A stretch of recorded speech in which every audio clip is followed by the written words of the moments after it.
विद्यार्थियों, ऑनलाइन कक्षा में आप सभी का स्वागत है।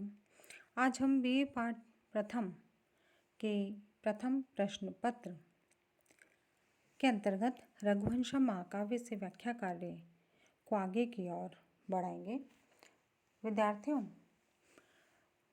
रघुवंश महाकाव्य का जो प्रथम सर्ग है, इसके नायक हैं राजा दिलीप और राजा दिलीप की चारित्रिक विशेषताओं का उल्लेख महाकवि कालिदास अपने श्लोकों के माध्यम से कर रहे हैं।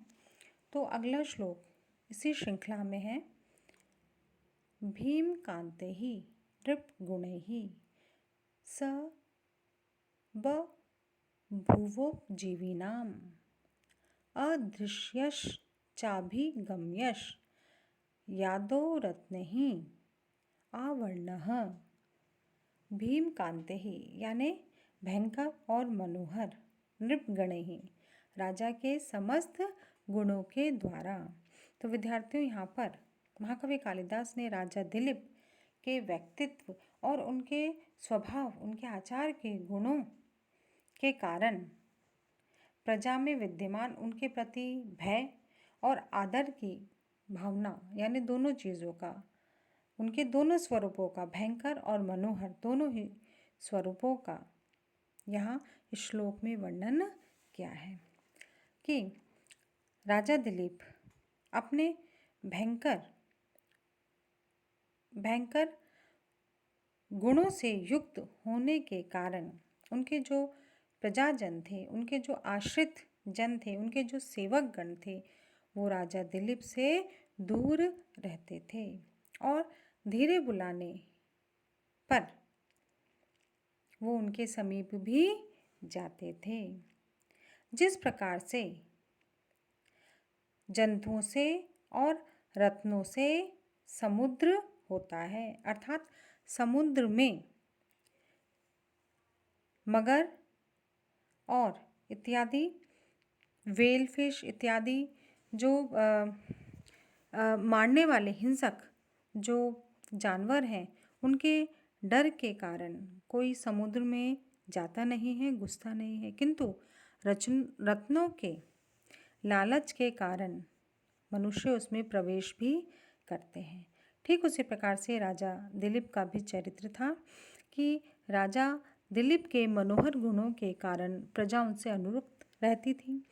राजा दिलीप के स्वभाव की, आचार की विशेषताओं के कारण प्रजा उन्हें पसंद करती थी और अपनी सारी जो परेशानियां थी वो राजा दिलीप से कहती थी। किंतु राजा दिलीप के अत्यंत गंभीर होने के कारण, उनके पराक्रम के कारण, उनके तेज के कारण, उनके नीतिबद्ध होने के कारण, उनके अपने सूर्यवंश के नियम मान मर्यादाओं के कारण, उनके जो सेवकगण थे, उनके जो आश्रयगण थे, उनके जो कर्मचारी थे, मंत्रीगण थे और जो प्रजाजन थे, वो उनसे दूर भी रहते थे। तो जिस प्रकार से समुद्र में प्रवेश करना आसान भी है और मुश्किल भी है, और समुद्र में प्रवेश करते भी हैं और नहीं भी करते हैं, ठीक उसी प्रकार से राजा दिलीप के भी दोनों गुणों का, भयंकर और मनोहर दोनों गुणों का यहाँ महाकवि कालिदास ने वर्णन किया है। और यहाँ पर महाकवि कालिदास ने समुद्र के समान राजा दिलीप को कहा है कि जिस प्रकार से समुद्र रात को देखने पर भयावह लगता है और दिन में बहुत ही मनोहर और सुंदर प्रतीत होता है, ठीक उसी प्रकार से राजा दिलीप का चरित्र भी था। जिस प्रकार से समुद्र अत्यंत विशाल होता है, विशाल जल राशि से अत्यंत गंभीर भी होता है और रत्नों से भरा हुआ भी है और दूर दूर तक उसमें विशाल अगाध जलराशि दिखाई देती है, ठीक उसी प्रकार से राजा दिलीप भी अपने दया, क्षमा, त्याग इत्यादि गुणों से भरपूर थे और गंभीर भी थे और अपने पराक्रम से, अपने तेज से, अपने नीतिबद्धता के कारण कैसे थे? भयंकर भी थे। ठीक उसी प्रकार से समुद्र और राजा दिलीप में गुणों की समानता को प्रदर्शित करते हुए यहाँ महाकवि कालिदास ने महाराज दिलीप की चारित्रिक विशेषता का ये श्लोक प्रस्तुत किया है। अनुष्टुप छंद है छात्रों यहाँ पर। और अगला जो श्लोक है, रेखा मात्रम अपि शून्यात् दाम्नो वर्त्मनः परम न व्यतीयुः प्रजास्तस्य नियन्तुः नेमि वृत्तयः। अब यहाँ पर भी महाकवि कालिदास ने महाराज दिलीप के कुशल शासक होने के प्रमाण प्रस्तुत किए हैं कि उनमें कितनी कुशलता थी, कुशलतापूर्वक अपने राज्य पर उन्होंने पूर्णतः नियंत्रण कर रखा था। श्लोक की व्याख्या देखते हैं विद्यार्थियों कि जिस प्रकार से रथ का जो पहिया होता है, रथ का जो पिछला पहिया उसके अगले पहिए के द्वारा बनाए हुए लीक पर ही चलता है, वो उससे तिलमात्र भी बाहर नहीं जाता। और ये कब होता है? ये होता है एक अच्छा सारथी होने पर। तो अच्छा सारथी होने पर रथ का पीछे वाला पहिया आगे वाले पहिए के द्वारा खींची गई लाइन पर ही, रेखा पर ही चलता है, उससे कहीं भी इधर उधर नहीं होता है। ठीक उसी प्रकार से एक कुशल प्रशासक के रूप में, एक कुशल प्रजावत्सल के रूप में राजा दिलीप का चरित्र भी था कि राजा दिलीप की प्रजा भी उनकी आचार परंपरा को किंचित मात्र भी, रति मात्र भी उल्लंघन नहीं करती थी। कौन सी उनकी आचार परंपरा थी? वो जो सूर्यवंशी मनु के समय से निरंतर चली आ रही थी। कहने का तात्पर्य है कि राजा दिलीप की प्रजा पहले से ही आचरित मार्ग का परित्याग नहीं करती थी। कुशल सारथी से प्रेरित रथ की धुरी के समान राजा दिलीप की जो प्रजा थी वो उन्हीं के द्वारा बताए गए मार्ग, उन्हीं के द्वारा बताए गए आचार परंपरा का ही पालन करती थी, उसका परित्याग नहीं करती थी। तो विद्यार्थियों देखिए श्लोक में कितने गंभीर भाव महाकवि कालिदास ने भरे हैं कि सूर्यवंश की जो परंपरा थी वो अत्यंत उदात्त थी कि प्रजा का कोई भी व्यक्ति उसका उल्लंघन करने का सामर्थ्य नहीं कर सकता था। और कब नहीं कर सकता था?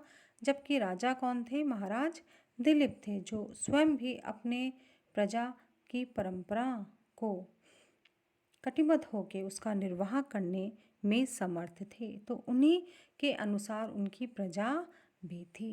तो इस प्रकार से विद्यार्थियों हम आगे चलते हैं। श्लोक संख्या 18।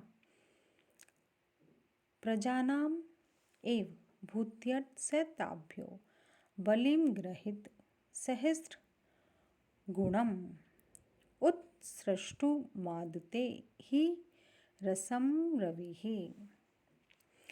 देखिए विद्यार्थियों बहुत ही सुंदर श्लोक है, अनुष्टुप छंद है। और ये जो श्लोक है, इस श्लोक के माध्यम से महाकवि कालिदास हम समस्त मानवों को संदेश भी दे रहे हैं। इस प्रकार से यहाँ महाकवि कालिदास कह रहे हैं कि जिस प्रकार से सूर्य पृथ्वी से रसों को खींचता है, जलों को खींचता है, कैसे खींचता है? अपने प्रखर तेज से, अपनी किरणों से, अपनी धूप से सूर्य पृथ्वी से रसों को खींचता है, ले लेता है, ग्रहण कर लेता है। सूर्य पृथ्वी से 1000 गुना बड़ा है। पृथ्वी बहुत छोटी है, लेकिन सूर्य जब पृथ्वी से कम मात्रा में रसों को खींचता है, जल को ग्रहण करता है, तो उसे अत्यंत 1000 गुना बढ़ा करके पृथ्वी को दे देता है, ताकि पृथ्वी पर जीवन चलता रहे, क्योंकि जल के बिना जीवन नहीं है। तो सूर्य कम मात्रा में पृथ्वी से जलों को, रसों को लेकर के 1000 गुना उसे बढ़ा करके पुनः पृथ्वी को ही दे देता है। ठीक उसी प्रकार से यहाँ पर राजा दिलीप अपनी प्रजा से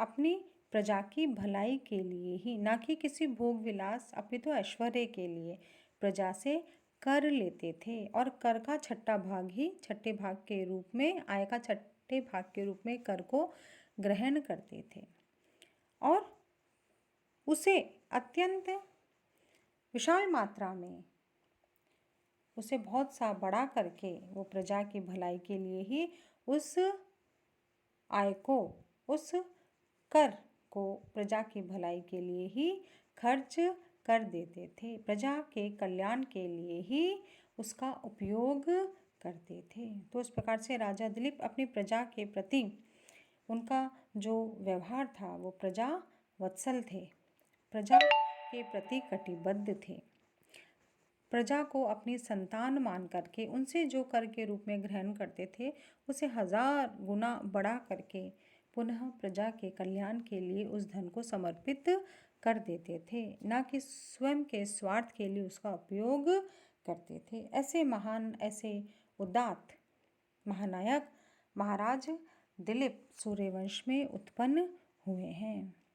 तो इस प्रकार से विद्यार्थियों, सूर्य के समान यहाँ महाराज दिलीप को कहा है कि सूर्य जिस प्रकार से दैदीप्यमान होता है और समस्त सृष्टि का संचालन करने में समर्थ है, ठीक उसी प्रकार से यहाँ महाराज दिलीप भी अपने पराक्रम से, अपने गुणों के तेजों में आभा से अपनी प्रजा का कल्याण करने के लिए समर्पित हैं। तो इस प्रकार से विद्यार्थियों, यहाँ पर हमारी श्लोक की व्याख्या पूर्ण होती है। धन्यवाद।